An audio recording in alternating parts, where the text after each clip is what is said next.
This webinar introduces key ideas about the analysis of interview data, including reporting the results of such analysis. These ideas apply to evaluation research as well as to other research contexts. For example, policy research, education research, dissertations in the social sciences, and so on. All analysis like this examines the words of interviewees in a formal and systematic way. This webinar introduces the basics of this work, with particular focus on program evaluation. Perhaps the most important realization is that, for all sorts of qualitative investigations, including interviewing, analysis and writing are part of the same process, a process that is necessarily, sometimes exhaustively, iterative. If you aren't partial to writing, you might not take to qualitative analysis immediately. Still, if you are involved in evaluation, it is important for you to understand how interview data are handled by analysts, and important for you to know that you, too, can play a role. Analyzing and reporting qualitative interview results means revisiting and reinterpreting the interview data multiple times. How many repetitions are needed depends on the volume and complexity of the data, but most of all on the character of the questions involved. These questions include both the guiding questions of the evaluation and the questions posed in the interviews. Lead analysts need all the competencies of excellent interviewers, plus a penchant for, and an ability to, play with words and ideas. Novice evaluators still play a variety of roles in the analysis process, depending on experience and disposition. One develops a taste and capacity for this work by doing it under the guidance of an experienced analyst. Fortunately, complex evaluation efforts provide such opportunities. We turn next to different ways to analyze interview data. Because this work is difficult, and because the stories interviewees tell take many forms, the literature on analyzing qualitative data is huge, and it can be as contentious as the literature on quantitative analysis. This need not intimidate anyone. Being systematic, skeptical, careful, and insightful overall will yield good results from good data. It's that simple and that difficult. A way forward is to consider, first, the focus of analysis. Should analysis focus on issues or on cases? Seems simple. And second, while considering that difference, ask about the nature of the reporting. Should reporting be more concrete or more general? Again, it seems simple. Let's make it a little more complicated. The complexity arises when taking these two views simultaneously. The two outlooks, analysis either by cases or by issues, and reporting either concrete or general, combine like this. 1. Issue-focused and concrete. 2. Issue-focused and general. 3. Case-focused and concrete. 4. Case-focused and generalized. These are the four approaches to the analysis and writing combo. Program evaluation deploys all four approaches. We will take them on one at a time. But first we need some context to illustrate these approaches, so here's the context for an evaluation effort. Let's say the evaluation effort concerns formative and summative judgments about the delivery of support services intended to foster independent living for recovering adults living in a halfway house arrangement. We don't need much more detail than that for the purposes of illustration, except that the evaluation has conducted both structured and semi-structured interviews with residents, n equals 15, staff, n equals 7, and program leaders and advisors, n equals 10. Here's where it gets tricky, of course, dealing with actual interview data for actual evaluation purposes. Now let's look at the four approaches, one at a time. Interviewing adults living temporarily in halfway housing about their experiences makes sense from an issue-focused approach. Why? All programs, like all humans, have issues, and neither the interviewees in this halfway house nor the sponsoring program are any exception. What are those issues? A review of the literature will offer clues about this in a general sense for the evaluation, but particular issues will be specific to each of these 15 residents, and to the program under scrutiny. The program will both differ from and in some ways resemble similar programs in the literature, but a program evaluation will want to get at the specific issues of this program and these people. So in at least one kind of evaluation designed for this program, this approach, issue-focused and concrete, would look within the data for the exact statements, concrete representations, that relate to such issues. The analysis would collate those statements, identify the issues, and describe them in language that comes straight from the interviews. Interpretation is more sparse in this approach. The ideal here, though never fully realizable, is let the data speak for themselves. Note that the issue-focused and concrete approach can, in the same evaluation effort and even in the same report, run parallel to the next approach, issue-focused and generalized. The approaches are not mutually exclusive in a given evaluation report. The lead analyst will decide what mix of perspectives and methods makes sense. In our example program evaluation, analysis from the issue-focused and concrete approach identified 12 issues that seemed important across all residents interviewed. Nice work, team. But what sense can program leaders make of those 12 issues? The point of the evaluation is to help make sense of things for clients. Here's an important insight. Issue-focused, generalized analysis seeks to explain ideas and issues latent in the data. Where do explanations for the clients come from? They come from the mix of prior reading, thinking, and experience of the analyst, from the analyst's toolkit of ideas about the work of the program and the lives of people in situations like those of the interviewees. It's even more tricky. Such preparation interacts not only with the analyst's sense of what the client needs, and can actually hear in both the written and oral reports, but with ideas evoked by the evaluation purposes and its findings. If that sounds daunting or vague, or impossible to carry out, consider again that novice evaluators can play helping roles in this approach to evaluation. For instance, they can code transcripts according to the instructions of the analyst. They can review the literature relevant to the hunches or hypotheses suggested by the team. There is a place in this approach for every level of expertise and experience on the evaluation team. There is no substitute for learning by doing. For our illustrative evaluation, the analysis might provide feedback to program leaders that explains how communication issues contribute to an apparent breakdown of services across staffing shifts, based on insights from transcript data. In such an effort, the 12 issues that emerge from a separate, more concrete analysis might well serve as data. More complex parts of the analysis feed on less complex parts. But the raw data are always available to add detail or depth to a more complex interpretation or explanation.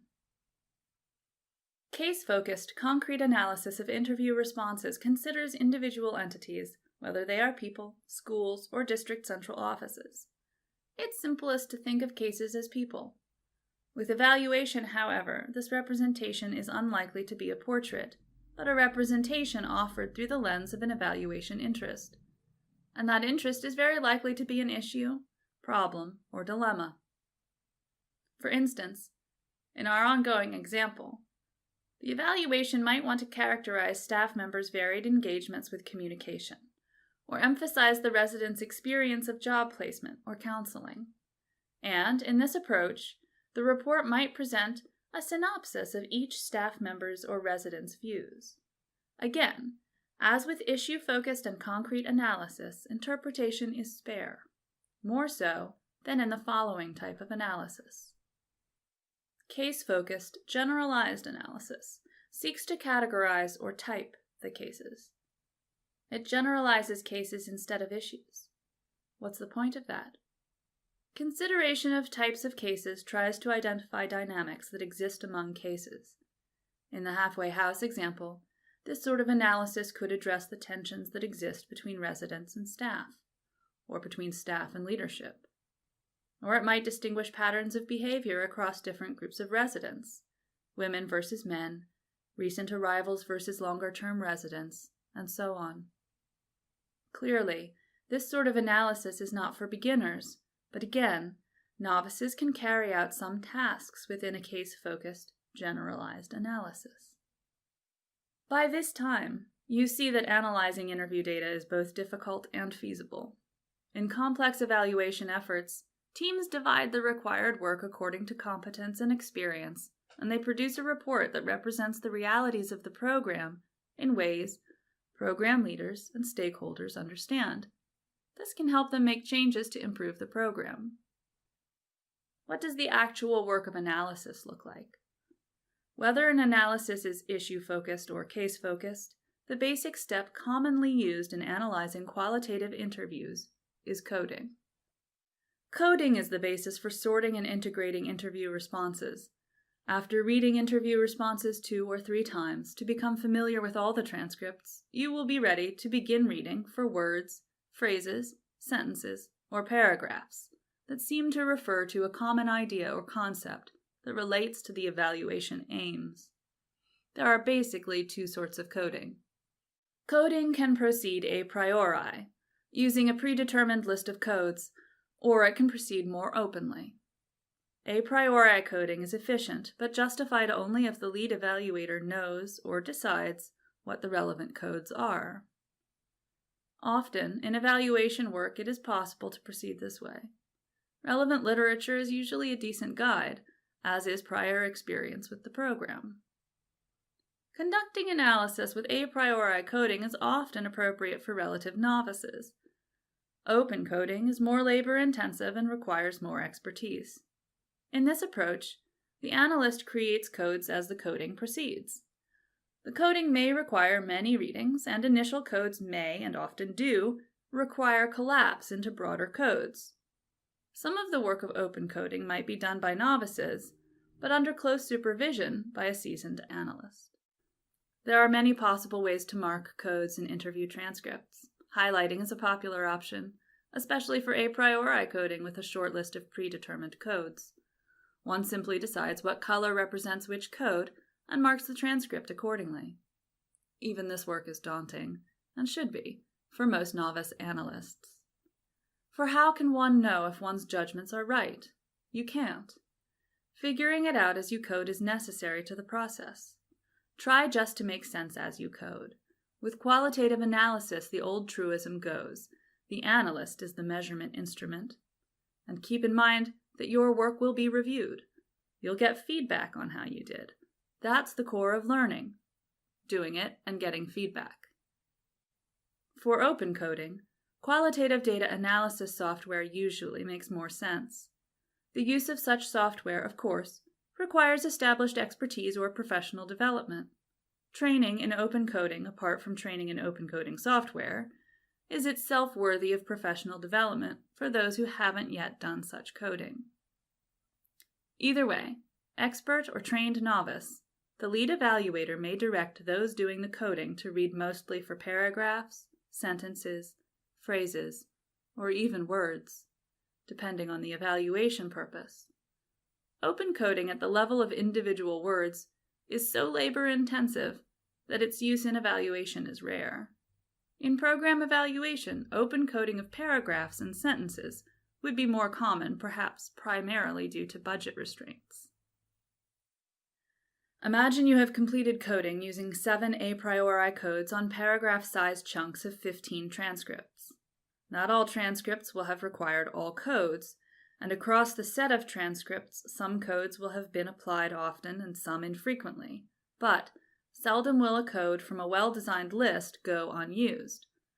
What's been done is a reorganization of the transcripts. This reorganization supports the planned analysis on purpose. In other words, there's a logic that links questions, interviewing, analysis, and reporting. Novice evaluators can't necessarily see and certainly cannot create this logic, but a good evaluation design already embeds that logic. A common move for a priori coding in evaluation work is to summarize each code as it operates in the transcripts, a brief but complete narrative of the code, provide examples, and report the number of times the code was used. Analysis using data to which open coding has been applied is far more nuanced and complex. Further discussion is beyond the scope of this webinar. But information about open coding related processes of categorizing codes and deriving themes is easy to access on the web. Just remember that although there's no one best way, there are lots of options. Whatever the analytic approach, oriented to issues or cases, and whatever the coding technique, a priori, open, or a combination, analysis of interview data requires interpretation. All evaluators, novice or expert, need to be data interpreters and need to improve at interpretation. It's one of those observations that sounds simple but remains tricky. Again, there is a vast literature on interpretation, which is sometimes referred to as hermeneutics. But we can be brief. Interpretation is explanation according to a set of concepts or criteria, and the set varies with circumstances. Evaluation is one such circumstance. The requirements of interpretation, however, are similar in general. Systematic analysis methods, careful consideration of context, insightful characterization of issues and/or cases, very careful reading, listening, and reflection, clear and strong writing, coherence, relevance, and measured presentation. In short, interpretation consists fundamentally of careful observation, thinking, reading, and writing.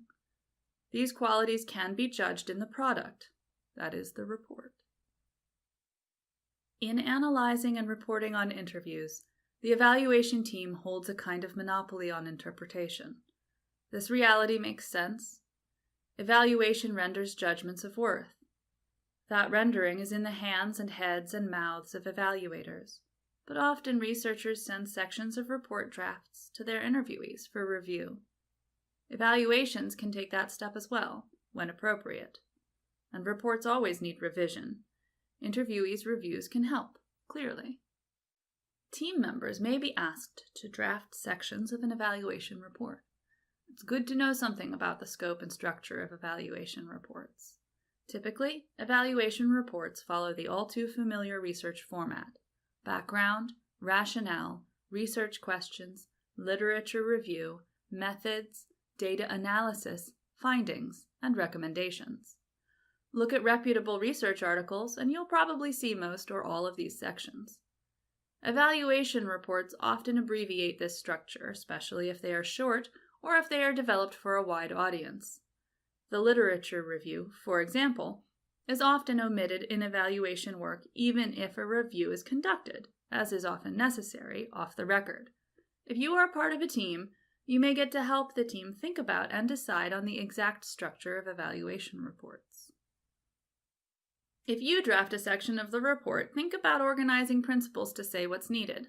Some organizing principles might be events, for instance, sessions, presentations, or meetings, time periods, preset questions, or inferences from patterns revealed through the analysis.